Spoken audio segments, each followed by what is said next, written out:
half of all single-family real estate agents in the United States will be out of business in the next 24 months. Homeowners right now essentially are paying 6% of the home price to sell their home. I expect that number is going to go to 2 or 3% within the next 2 years. All of the e-buyers and e-sellers, people basically that built websites that allow you to transact for 1%, 1.5%, they're all dancing with joy because they are now going to become the de facto new standard. This Parasite organization that's developed these hundreds of thousands of brokers that are, in my opinion, receiving a shockingly, massively high payment for the service that they're offering. And I think it's good for everyone. As far as I'm concerned, they were a massive inefficiency of the system that is now being removed. Neal, what are your thoughts on this Realtor Association settlement where they're apparently getting rid of this model? It's a completely new model from what I'm reading. What are your thoughts on that? It's a huge change.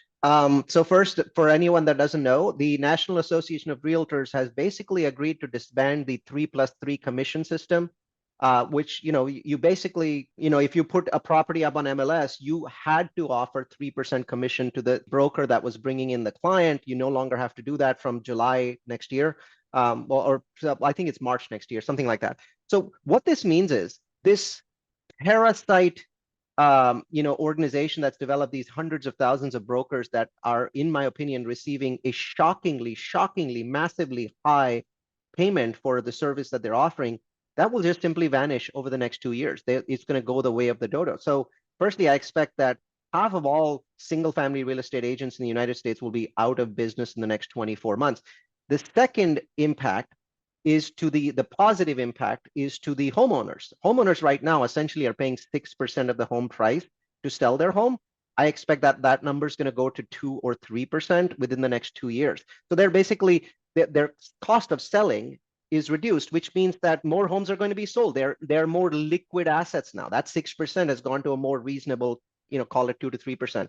And then all of the e-buyers and e-sellers, people basically that built websites that allow you to transact for 1%, 1.5%, they're all dancing with joy because they are now going to become the de facto new standard, right? What was holding them back, what was holding technology back and holding homes from being commodities that are sold on apps was this commission, this outrageous old commission system that basically forced you to pay all this money that you never really needed to pay because of these apps. So I think anyone that has technology, and CoStar has plenty, is the beneficiary. Homeowners are beneficiaries. Cost of selling homes goes down.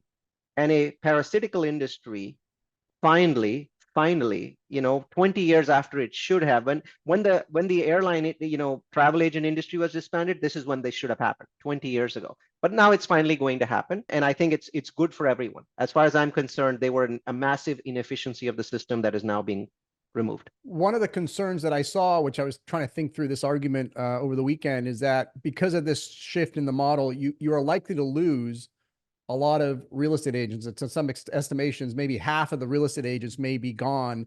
And people argue, well, that's good. The good ones will stay, the crappy ones will leave. But at the end of the day, I was thinking through this, and I'd like your thoughts on this, Neal.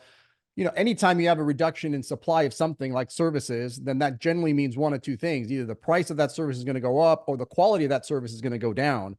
How do you think the impact of people leaving the real estate agent services is going to impact pricing or quality of agencies? It won't go down simply because of artificial intelligence. So what's happened over the last 20 years is dozens and dozens of high quality services have been built, but they haven't gotten their due. They haven't gotten their true value because of this old archaic system, right? Think of what is happening in the real estate industry. Imagine how furious you would be if, the city of New York said, oh, only taxis can drive here. Uber can't drive here. Uber, no Lyft, no Uber. That's really what they were doing. They were using the law in the way that it was never designed to prevent technology from moving forward. So I think what will happen is service levels will not fall because the technological, sites already exist. They will get better. They will step into that gap.